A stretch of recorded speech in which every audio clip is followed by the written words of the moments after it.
Now that I've got a good sound going on, I've got it shaped with my VCA, I've got the frequencies sculpted with my VCF, I want to start to look at the modulation matrix and manipulate aspects of the filter, of the VCA, or maybe of the waves themselves with different things in Codex. It's pretty easy to do it, and we'll take a look.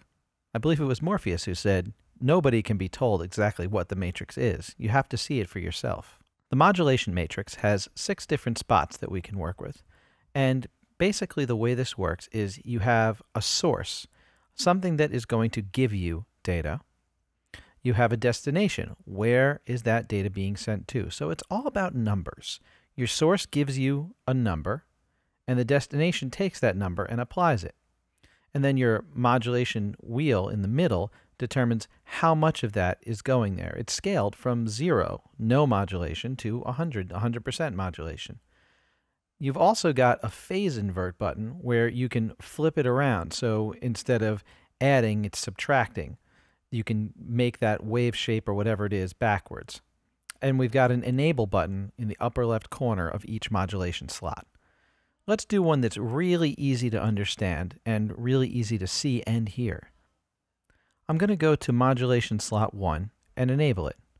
For source, I'm going to use my mod wheel. It's a wheel that most keyboards have. It's a little wheel on the keyboard on the left-hand side, and I move it up and down. Right now, that mod wheel is doing nothing. If I play some notes,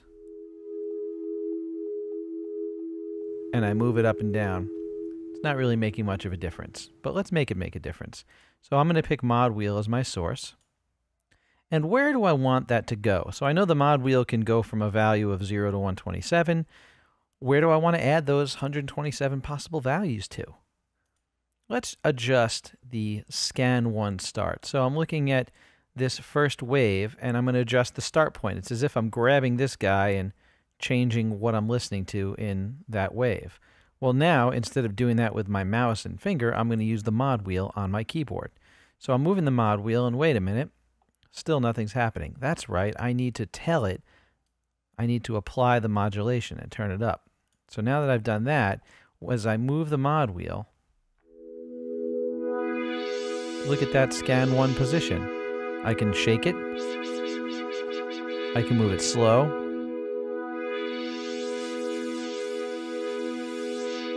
So we're going from this nice sine wave to a pulse wave shape. And I can do it however I like with that mod wheel. So that's the basic way to understand the mod matrix. You have your source, and your source can be a human source, like something that I do. I'm turning the mod wheel. Or it can be a computed source. It can be the output of a wave. It can be the LFO, which is this low frequency oscillator we'll talk about in a bit. It could be a velocity based. It could be aftertouch. So if I switch it to aftertouch now and I hit the chord, if I push a little harder, I'm just pushing with my hands. The aftertouch on the keyboard is actually moving the scan position.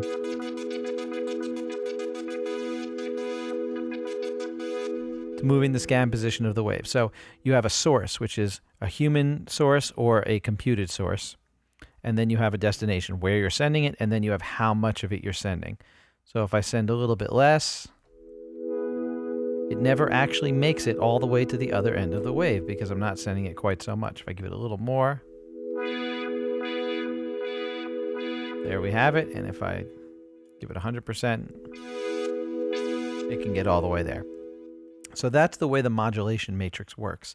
Next, we'll talk about the LFOs and using non-human elements to generate that data to change stuff.